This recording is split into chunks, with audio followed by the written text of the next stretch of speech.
This is the last day of June, so nearly happy new state fiscal year, everyone. We're getting to July 1st. To the extent it's happy, it's sometimes happy for some folks, not happy for others, but it is a new state fiscal year. We'll finally enter state fiscal year 2026.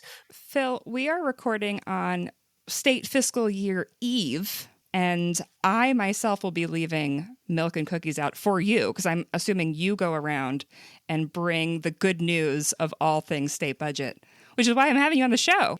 It's the big time for all the lawmakers, for you as well. For someone who is going around on the new state fiscal year eve, there's a little bit of a benefit because some states don't have a July 1st state fiscal year, so you don't have to cover the whole country all at once. Yeah. But if you need to do it at nighttime, this is not a good time of year for that, right? It's great if you can do it during the day, but we don't have in the Northern Hemisphere, we don't have very many nighttime hours here. So I would like to fulfill that wish for you, but that's a lot of households to get to in the short night times that we have, Phil, June 30th to July 1st. I believe in your magic. I believe in you, Phil. I have no doubt that you will get it all done for us in this one night of the year.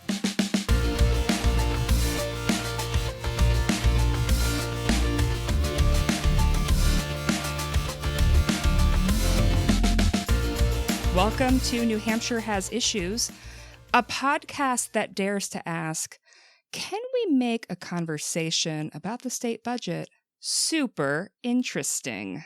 We're going to try, Liz. I try to do that most days of my job. That is your full-time job. Do you have a tagline for me, Phil? What do you think? New Hampshire Has Issues, the podcast that dares to ask, New Hampshire's a great state. How could we make it better? Oh, ooh, that's like an optimistic spin on the whole concept. I love that. Well, in New Hampshire, we have opportunities to make things better. And the state budget every 2 years is one of those opportunities, right? That is so true. It's an opportunity to say, what do we prioritize? What do we devote our public resources to? And how do we invest in ourselves, right? How do we invest in the state of New Hampshire? And the biggest single thing that most legislators do in any 2-year term that they vote on in terms of investment is the state budget. I mean, this state budget is $15.9 billion over 2 years. That's a lot of public resource that we are investing in ourselves in one way or another. And I think this podcast is a great venue for asking, how are we investing in ourselves, right? If New Hampshire has issues, because there are a lot of issues to deal with. If New Hampshire has issues, how can we make the state better through our own collective fiscal policy choices? Phil, you just summed it all up so beautifully. A+ work, as always. My guest today is Phil Sletten. He is the research director at the New Hampshire Fiscal Policy Institute.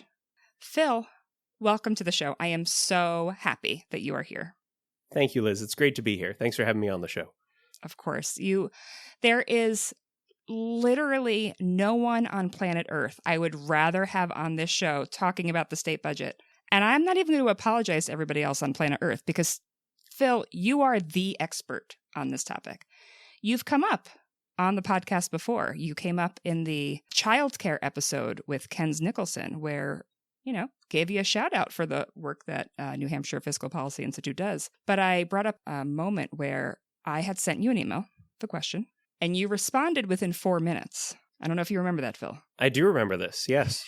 I was lucky to be that close to my email at that particular time, and that was an answer that was a question I had a clear answer to, and that does not always happen, unfortunately, with emails. Okay, so let's start with the simple question, okay? The simple question, Phil, is, are you a robot? How do you know so much about the state budget? How do you do it? Well, one of the things that I think is important to remember is that when we are thinking about what our legislators are working on, when we're thinking about what advocates are working on, thinking about what journalists are working on, thinking about what people are working on in and around the state budget.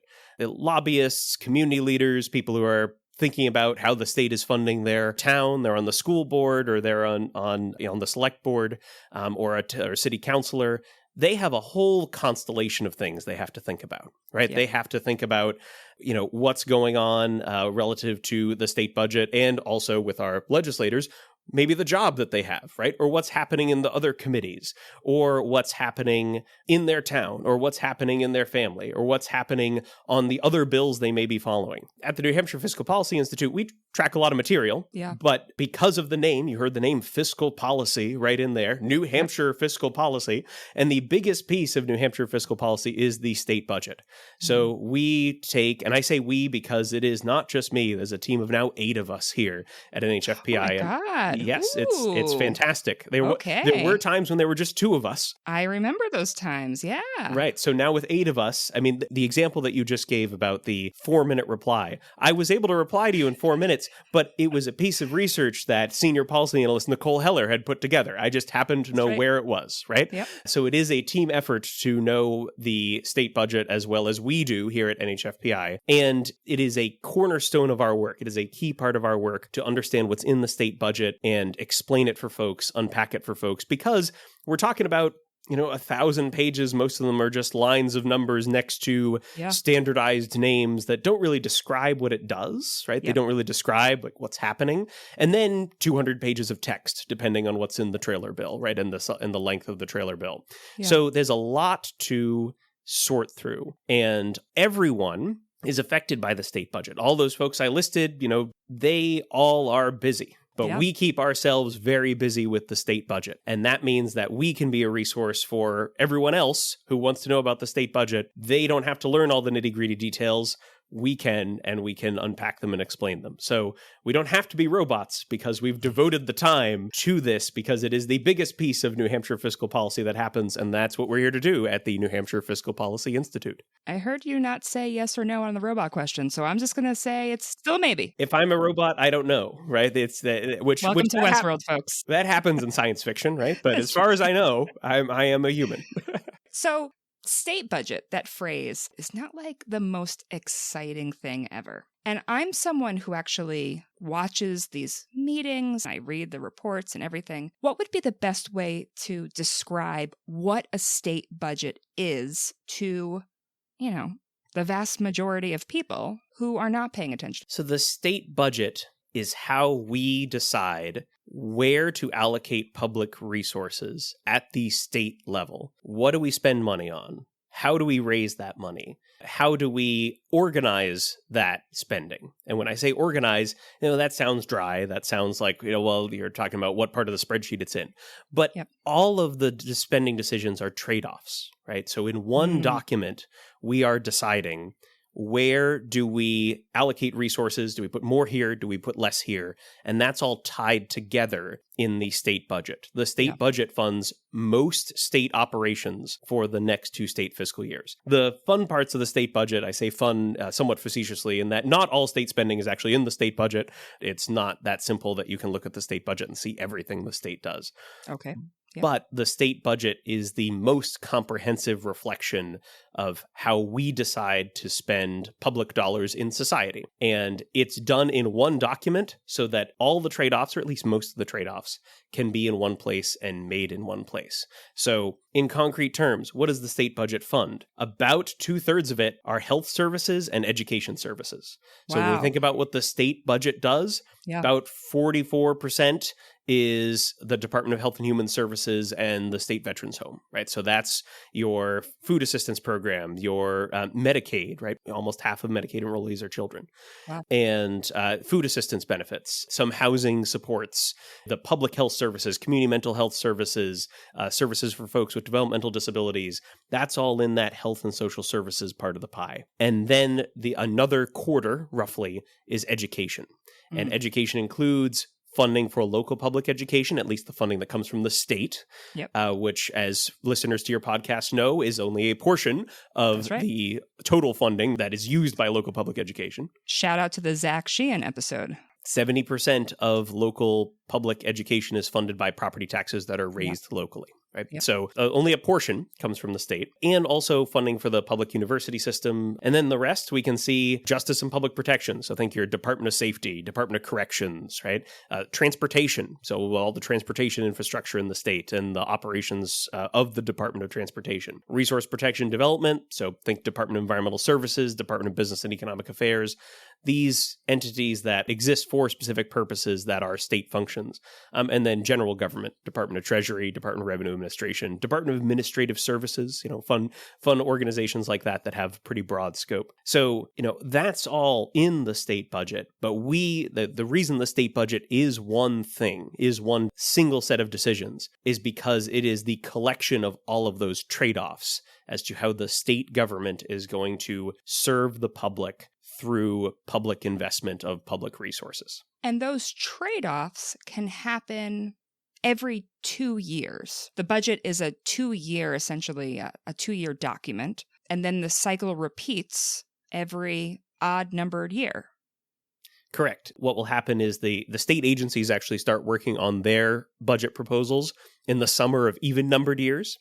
And then the governor will look at those budget proposals from the state agencies and put together a budget proposal from the governor that is introduced in February. So this process is really a full year, essentially, with the agencies and the departments putting together what they're essentially on the ground doing the work, seeing what needs to happen day to day, and they bring forward a proposal and say, this is what we believe we need.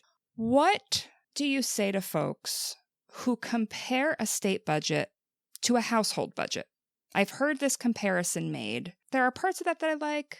There are parts that don't quite hit the mark. You as a budget expert, what's that comparison like for you? The comparison to the household budget is interesting because there are certain costs that households have to face, right? And there are certain costs that states, depending on what they've agreed to do, for example, in their state constitutions, right, what they've agreed to do with the people that they serve, and in their state laws, right, they also have to incur. It is somewhat different in that in a household budget or in a business budget, you have a different array of things in terms of the services provided and different goals that you may have, right? So the set of goals that a household has might be different than a set of goals that a state has. And that could be around services to, individuals who have much more difficulty taking care of themselves, right? Whether they have some form of disability, they have some sort of structural disadvantage, they may be unhoused, right? Those individuals are examples of how, in a household budget, you may have an instance where a household is contributing a lot, whether it's a charitable contribution or is spending resources, time and money on a neighbor who's in need or a family member who's in need. So you could draw some parallels there. On the income side, it's a fair bit different. For a household, it's much harder for a household to choose their income. There's still some that can be done to choose their income, but it's much harder for a household to choose their income and to choose some of their costs than it is for a state government, because a state government can raise more money if it needs to, right? And can do that through a policy change. That's not that doesn't have any effect, but it can do it through a policy change. Whereas for a household, it's a little harder to say, here, my costs are going up, and I'm going to raise my income to meet it. Some households can do that, right? You can work longer hours, take on second and third jobs, and many households do, but it is a different calculus for state governments. One contrast that I'll draw is with the federal government, because the state government has to balance its budget. The federal government does not. So the state government has to have revenues and expenditures match, roughly, and the federal government doesn't have to. The federal government can run a deficit. But in both cases, with both the state government and the federal government, you're reflecting the value of a society in the tasks that you decide to undertake as a government. You're reflecting what people vote for when they vote for lawmakers, right? You're reflecting what past lawmakers have decided is important and decide to appropriate resources for. And those public service components, that's where there's not as clear a parallel between a household budget or a business budget, because it's a different set of responsibilities. And again, different ways to raise money to meet those responsibilities. You use the words revenues and expenditures. Very important, I think, in the conversations we're about to have. Revenues being the money that comes in to the state. Am I right so far? Yes. Am I passing my test so far? And revenues is expansive, too. It's not just taxes, right? Oftentimes people think of revenues and think just taxes, but there's a lot of revenue that's not taxes. So I'll put that caveat in. But yes, revenue is money coming into the state from the federal government, from fees, from taxes, from other sources. And expenditures being how that money is then spent by the state, where that money is then going out to some of the programs you said earlier, whether it's Medicaid, whether it's the Department of Transportation, whether it's education, like that's how the money is then spent. Does the state budget show money in, or does it just show money out? The state budget itself, as a document in its purest form, if you will, and I say purest form because many things can be attached to the state budget, but the state budget itself just shows money going out. Right. So it includes revenue estimates for how much money will be coming in. And those are estimates that policymakers make. But it doesn't show all the infrastructure associated with money coming in, but it does show all of its expenditures line by line. Some of the federal matching funds, those will show up as revenue in the state budget. But most of the detail in the state budget is about the expenditures. So how do lawmakers, when they're going through this budget process, when they're having their meetings, when they're debating, how do they know what revenues are going to come in the future? They're looking forward for the next 2 years, essentially, when they're doing this process. How do they know? I can sort of predict my salary for 2 years, right? Assuming I keep my job, my wife keeps her job. So there are some things, like you said, like the household budget doesn't exactly match up as that metaphor, but those are things I can sort of predict for myself. How does the state do it, looking ahead for 2 years with such a huge process? So the state looks at the different revenue sources that it has. Some of those revenue sources are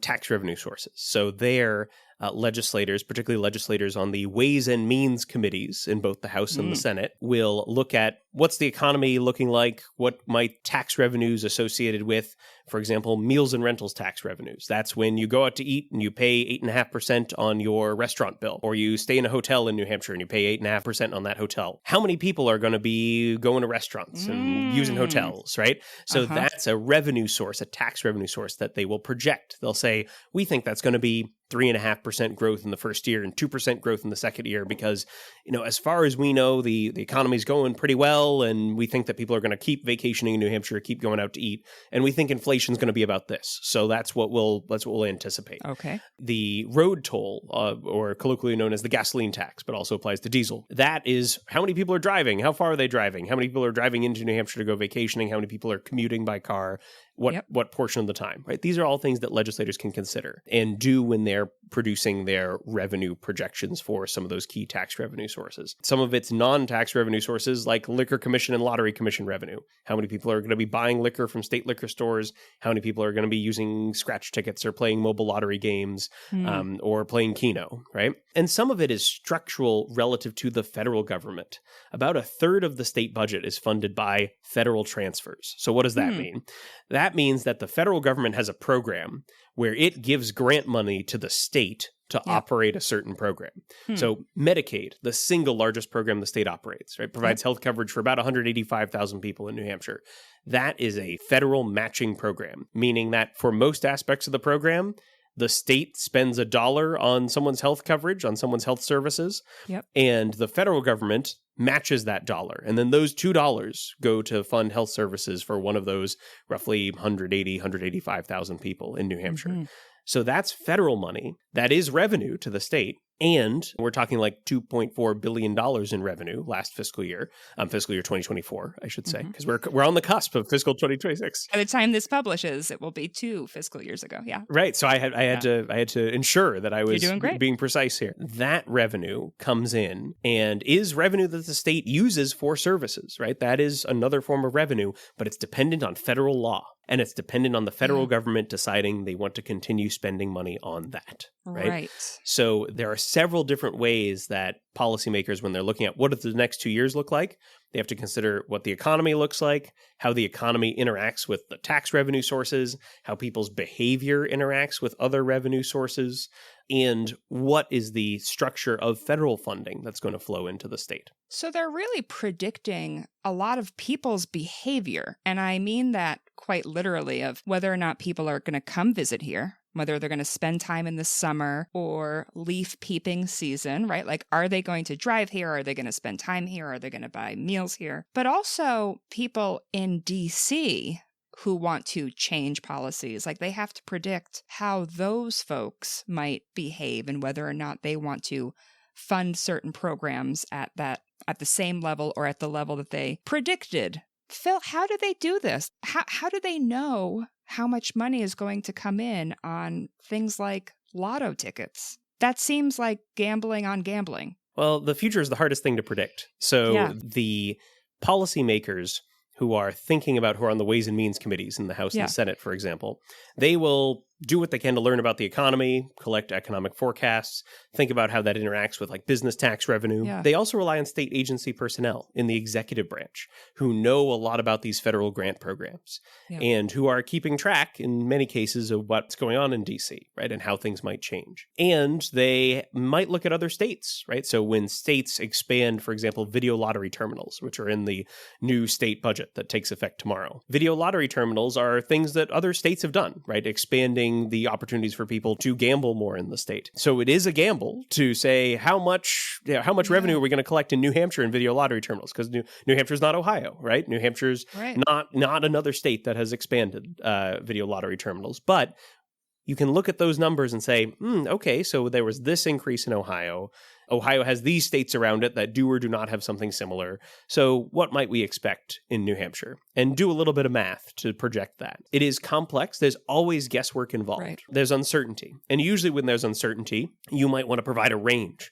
You might say, we're going to collect from the meals and rentals tax somewhere between $450 and $500 million each year, right? So like, I don't know where it is in that, but we're going to collect that much. But when you're building a budget, you need a single number. Yeah. So what the Ways and Means committees do, and then the finance committees do when they're putting together the budget totals, they're using point estimate. You could call it their best guess, but they're using those single numbers to put together their revenue projections. And there's inherent risk in there because there's a lot of uncertainty, right? Yeah. You don't exactly know what's going to happen. In other states, there are some processes that are designed around sophisticated modeling to say, all right, what is this revenue source going to look like? How much are we going to bring in tax revenue? What is personal income looking like? What are sales looking like? What's property value doing, right? You can do all those things, right, with projecting tax revenue sources in more complex fashions. But we in New Hampshire, we tend to rely on our Ways and Means Committee members who are legislators in the House and the Senate to synthesize all that information and then come up with a set of numbers that are just those single point estimates and use that in the state budget process. That is a huge responsibility. Holy smokes, to hear that responsibility of the Ways and Means Committee members. Oof. Okay, so we talked about some of the revenues and some of the different ways money comes in, but sometimes lawmakers change policies that remove revenues. Pretty recently, I actually don't know how recently the policy passed. You are going to know. I know it, Phil. I know you will. But an example came up when I spoke with Leader Perkins Quokka about the interest and dividends tax. That was a tax that existed, and then it was eliminated at some point, and there was a fake funeral held by the folks who got rid of it a few months ago. Literally, fake funeral, fake casket. What was that? She explained it to me, but I know, you look at it from sort of the budget space. What happened there? How much did that change the course of New Hampshire reality when it comes to the budget and revenues? Yeah, so the interest and dividends tax was a personal income tax that New Hampshire had, right? And it is it was a tax on not all forms of income, right? So not wages and salaries, not income that you earn from working.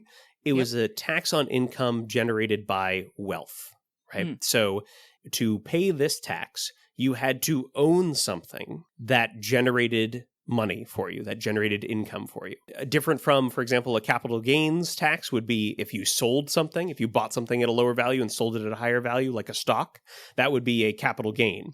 But that's when you have to sell it.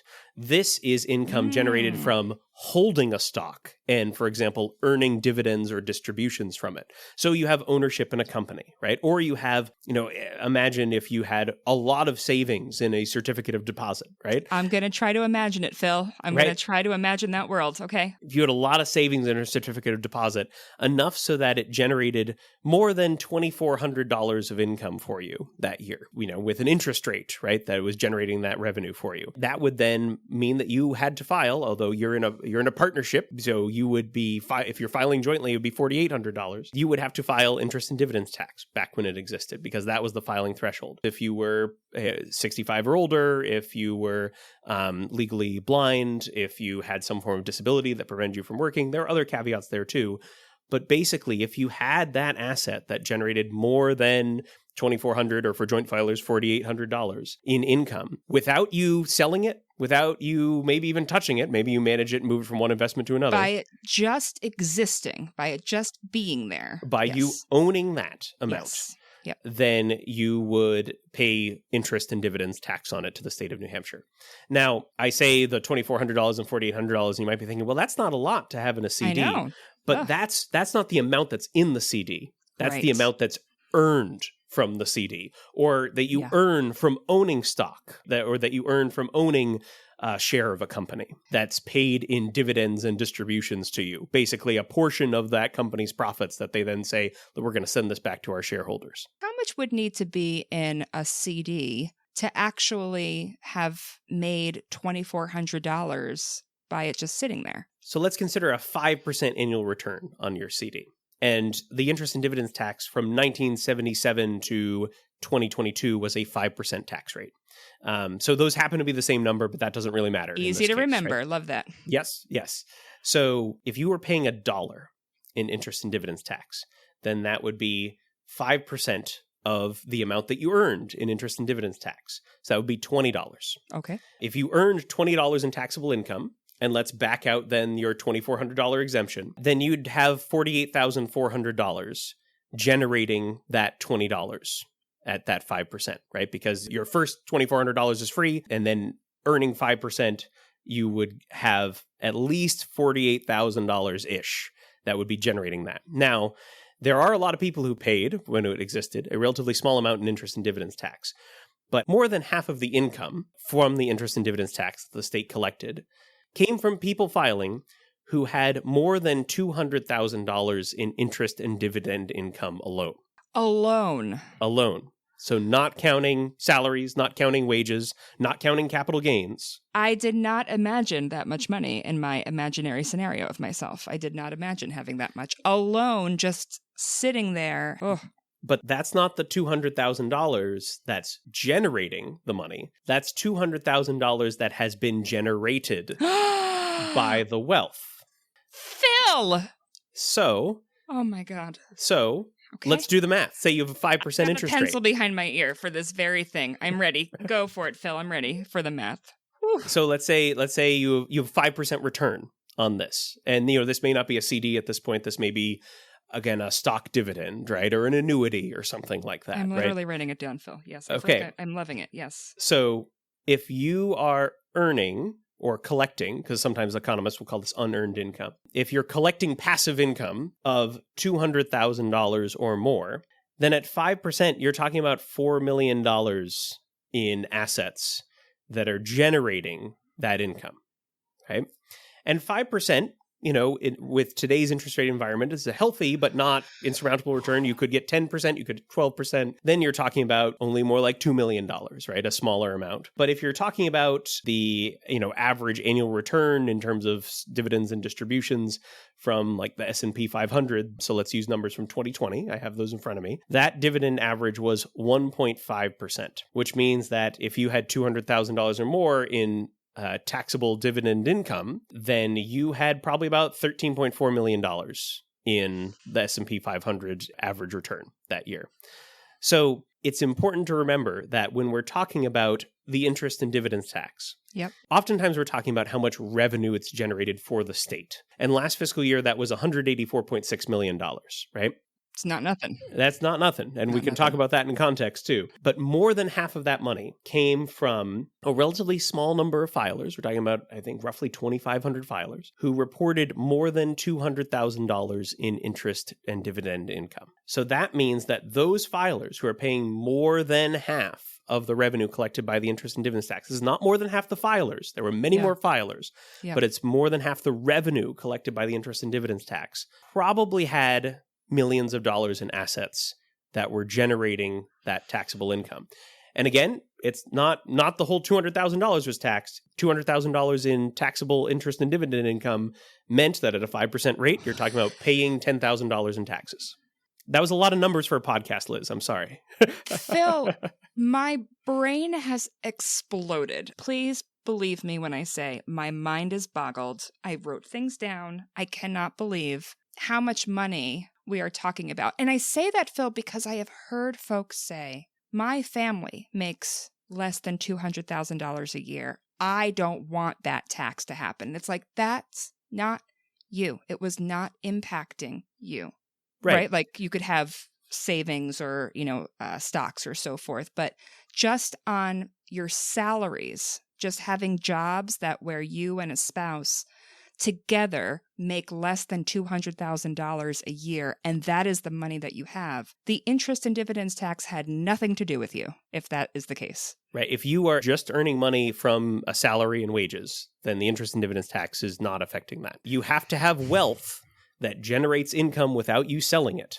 Yeah. And when I say wealth, I mean something that generates income in a way that I'm not talking about your house value going up because the value of the houses around you also went up, right? Yep. I'm talking about wealth that is really an investable asset. You own part of a company. You have loaned someone money who's paying you interest. Yeah. That it would be taxable under the interest and dividends tax. Now, people with low incomes do pay interest and dividends tax if they have that kind of income. However, that's a question that could be addressed with a filing threshold change. Right, where people then, okay, if $2,400 or $4,800 for a couple means that then 5% of the income above that is being taxed in this interest and dividends income, then policymakers could adjust that filing threshold because it hadn't been adjusted for in some time. It's not automatically adjusted for inflation or anything like that.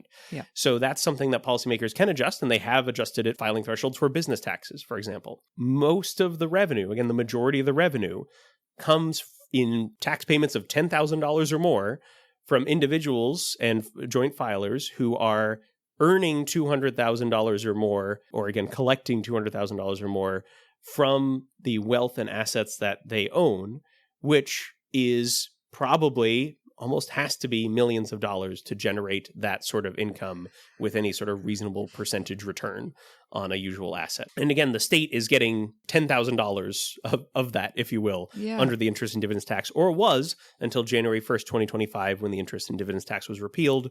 The initial law that repealed it passed in 2021 as part of that state budget. Oh, we've talked about that budget before on this podcast. The 2021 budget had a lot of things built in, like the education freedom accounts was part of that budget as well. That was when it was first introduced. Oh boy, Phil, it's hard to come back from all this. This is a lot. Why did they cut this tax? What was the rationale behind getting rid of it? Maybe you don't know that answer, but this seems like a big deal to have gotten rid of this. There were three primary rationales offered, and I'm going to paraphrase here. Sure. One was there are individuals who were affected by the interest and dividends tax who are living off the income associated with the interest and dividends tax. Think about retirees, right? People who are not earning salaries and wages, which aren't affected by the interest and dividends tax, but instead are earning dollars through an annuity or a pension or something that is taxable. Now, note that many common types of retirement investments, such as individual retirement accounts, those are not taxable. So we're talking about a tax that affected sort of at most about 10% of the state's population, if you count everyone that was in the households.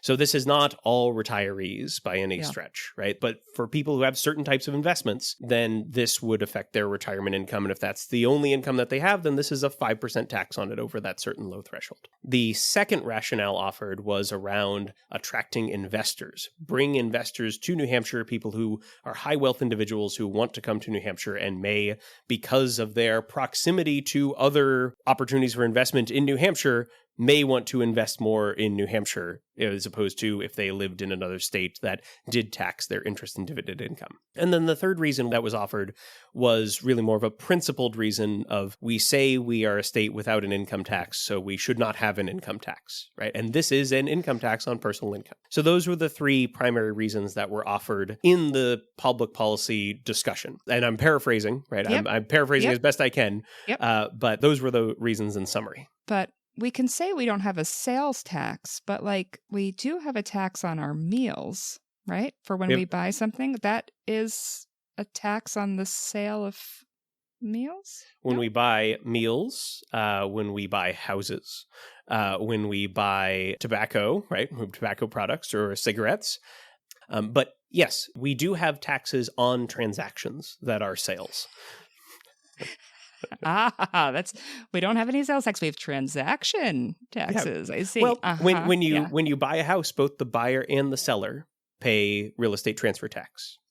When you buy a meal, yes, you pay a sales tax on that meal, but it is not a broad-based sales tax. It is just on that meal, or if you go to a hotel room or rent a rental car. And those are, you're renting a service there. It's not quite the same as buying a product.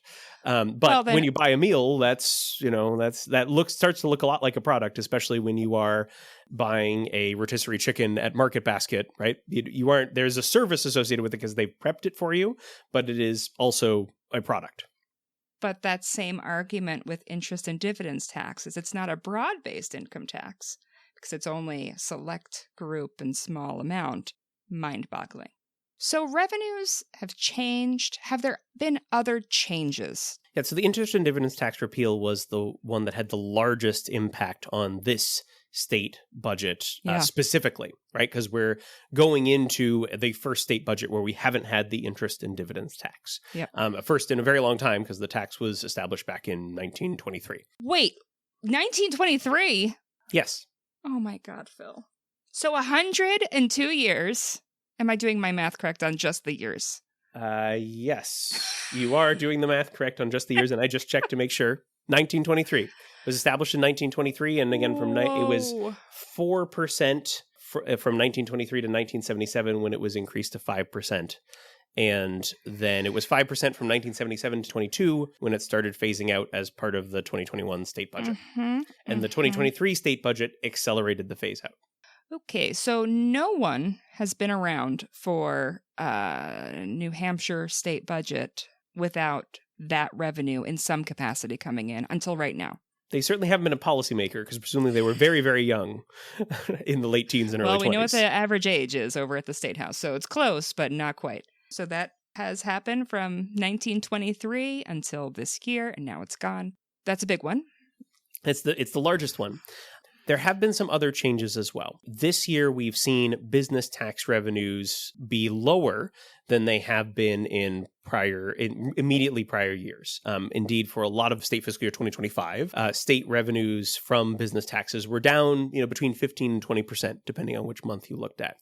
And to put that in context, the business profits tax is the largest tax revenue source the state has by a factor of 2. Right, is twice as large as the second largest state tax revenue source, which is the meals and rentals tax. Wow. And the business enterprise tax is typically in the top 4 or 5, right? And those two business taxes sort of work together to as the state's corporate tax structure in New Hampshire. So that is our most important tax revenue source. I should say also that is rare among states. We are the state that relies on corporate tax revenue more than any other state.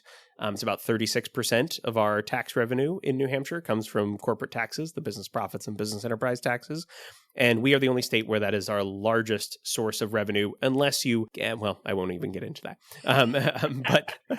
But we'll leave a little mystery. New Hampshire is the state that relies on business tax revenues more than any other state. It was 36% of the tax revenue came from business profits and business enterprise tax revenues combined. So it's a really important tax revenue source for the state of New Hampshire. So those tax revenues being down by 15 to 20% is something that policymakers saw, and we saw at NHFPI for a little bit more than a year. This is something that we've been expecting, and that was a trend that started back in the first year of the state budget that just finished. That is something that is very different from what we saw for really the last 4 budget cycles before that. Because over the last 4 budget cycles, before this most recent one, revenues had been going up, sometimes in surprising fashions for a variety of reasons, but those revenue increases are not something that has been sustained. And those have been driven largely by the business profits tax and the real estate transfer tax. And both of those have atrophied, right? Both of those have gone down in terms of the amount of revenue they've collected. And that's something that we saw going into this budget cycle at the same time that the interest and dividends tax was being repealed, that liquor commission revenues were not very strong. Meals and rentals tax revenues have been doing fine, but nothing super profound. So we're going into a fiscally constrained environment and that there's less revenue coming in. Over the long term... Oh, sorry, go ahead, Liz. No, go ahead. I'm just deep sighing over here. I'm good. Good. Quote unquote, I'm good. There have been policy changes that have likely affected that business tax revenue. But one thing that is clearly lowering our revenue is that since 2015, there have been a series of rate reductions for the business profits tax rate and the business enterprise tax rate. And that over that time period from 2015 to 2024, so the first rate reduction was in 2016, there were incremental rate reductions. That has probably cost the state about $1 billion in revenue, between almost about $800 million and almost $1.2 billion. So that's a lot of revenue the state didn't collect that it could have collected over that time period. And those revenues, as a result, those, if you look year over year, then we're talking about roughly $190 or $200 million in revenue a year from the business taxes currently, or in tax year 2024, that if the tax rates had been at 2015 levels, would have been collected by the state. By the way, it is adjusted for potential economic effects from having those business tax rates lowered. So there has been some discussion in the past about lowering business tax rates brings in more growth, brings in more revenue. Its effects, at least in the New Hampshire-based data and in some of the national research, the effects on the economy are not very clear. There's a lot of national research that makes a wide variety of conclusions, but none of them suggest that we would have collected more revenue because of lowering the corporate tax rate in New Hampshire. And as a result, we've lost revenue, and those estimates that I gave you account for some of that economic uncertainty as to how much could have been earned back, if you will, by higher economic growth because of those lower tax rates. Let me try to do a quick and snappy recap. Cut a tax that was for like super wealthy folks on wealth that has generated a lot of money for folks who have a lot of money sitting in a CD or stocks or something like that. Got rid of that a few years ago. Yes, so far. Yes. I hope yes. so. Yes, thank God. Well, I should say it disappeared in 2025. So this is the first year that we have nothing None, whatsoever. Because it had been phased out. And now it's gone. So it's gone for this next fiscal year. For the first time, no interest and dividends tax since 1922. Other taxes have been intentionally decreased. Yes. Business profits tax, business enterprise tax, meals and rentals tax also went down 0.5% as well in the 2021 budget. Which state lawmakers, those are the folks who make those decisions, are the folks in the state house. Yes. And then we also have to be aware of variables happening now where tourism may be affected by how folks are feeling about how much money they actually have for travel. And so that could impact the money in New Hampshire as well. Yes. Okay, so we also have what money is being spent in the state. So we have all of these cuts intentionally. This wasn't magic that this happened. No, none of this is magic. Okay. There is no magic in the state budget.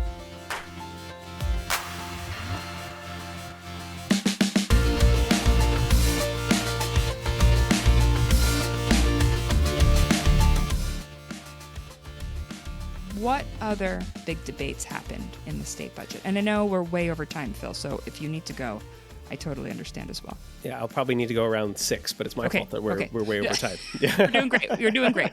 All of this is so good. It's all so good. Okay, good. I'm glad it's good content, and I'm probably giving you a lot to edit, so my apologies for that. I love it. I will do a two-parter if I need to.